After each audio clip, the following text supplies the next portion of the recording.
imaginez comme 98% de l'armée ce sont des agriculteurs, des ouvriers, des artisans, le chef de guerre avait extrêmement de difficultés à faire ce genre de manœuvre. Ce qui fait que les régions romaines, on sait ce qui s'est passé. Donc vous avez vu, à un moment ils se sont mis en ligne, ça c'est vraiment la formation de base. Là c'est une formation plus compliquée qu'on appelle la falle. Donc ils se gardent, eux ils restent sur un rythme pour pouvoir faire les manœuvres plus facilement. Donc là le chef de guerre teste la solidité de sa première ligne. Donc il peut mettre des coups de pied dedans, puis s'il qui dépasse il peut la couper, il n'y a aucun problème.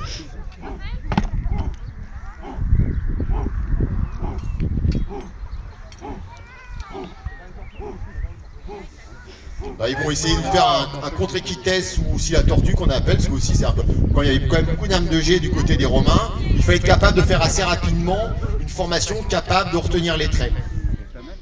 Bon, comme d'habitude, hein, vous remarquez bien que le paysan, son bouclier en osier, il est toujours très mal. Lui, il est toujours très mal. C'est comme au XXIe siècle, hein, quand vous n'avez pas d'argent, vous avez un métier manuel très difficile, la vie est très difficile. À l'époque aussi, c'était très difficile d'être un agriculteur.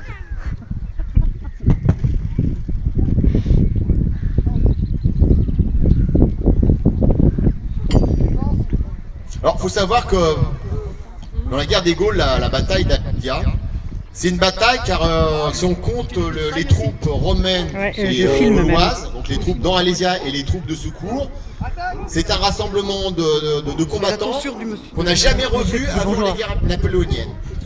C'est-à-dire que, faut comprendre qu'à cette époque-là, Jules César et Vercingétorix avaient réussi à concentrer tellement de combattants qu'il a fallu attendre plusieurs siècles. Donc il a fallu attendre les guerres napoléoniennes pour retrouver autant de combattants au même endroit. T'as de côté pour y aller chercher vos costumes, C'est vrai qu'on peut aller chercher les costumes. Hein, là, on est payé, quand t'es dans le... On va retenir sur votre sol. Ouais, ça sert à rien. C'est bien, c'est cool de voir de l'extérieur aussi. Ouais, on peut être dedans et... D'ailleurs, faut que je sois un instant un peu. Bon, ça va y aller beaucoup.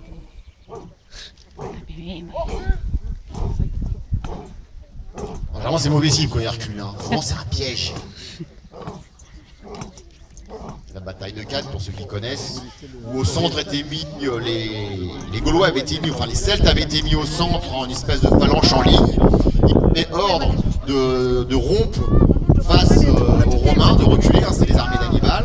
Et ce qui s'est passé, c'est ce qu'on appelle le ventre mou. C'est-à-dire que les Romains sont rentrés dans les Gaulois qui ont reculé, et ils se sont fait prendre en tenaille par le reste de l'armée d'Hannibal. Donc le recul, ça peut être un piège qui marche souvent. En 945, Staline a fait la même chose contre les armées d'Hitler.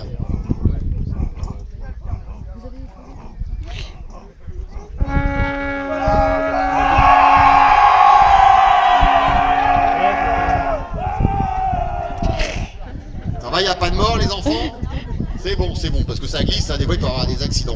Alors vous êtes plus, ça c'est vraiment la charge la plus souvent utilisée, la plus basique. Et forcément, face aux légions de Rome, la peur meurtrière. Donc si vous avez vu les Romains avec leurs armes de tir, leurs armes de jet, leurs javelots, les frondes, leurs scorpions, leurs balises, vous imaginez bien, il y a des milliers de soldats, de combattants celtes gaulois qui chargent de cette façon, les pertes étaient énormes. D'ailleurs c'est ce qui est arrivé à Alésia, c'est que les armées de secours se battaient facilement à 3 contre 1 contre les Romains, et ils n'ont jamais réussi à perforer, on va dire, les fortifications romaines. En plus, ils étaient très bons pour faire des pièges.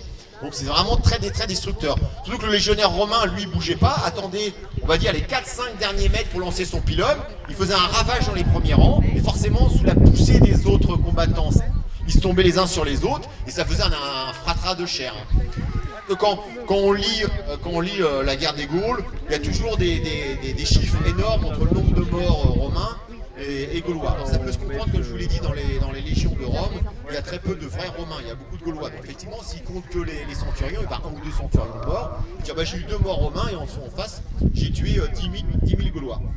Mais attention, hein, la guerre des Gaules, bon, c'est un outil de propagande de Jules César pour avoir l'autorisation de tuer en paix. Parce qu'il avait quand même des comptes à rendre à Rome. Il ne fallait pas qu'il soit cruel, parce que je rappelle qu'il avait 2 de ses camarades qui voulaient aussi encore à sa place. Et la moindre occasion pour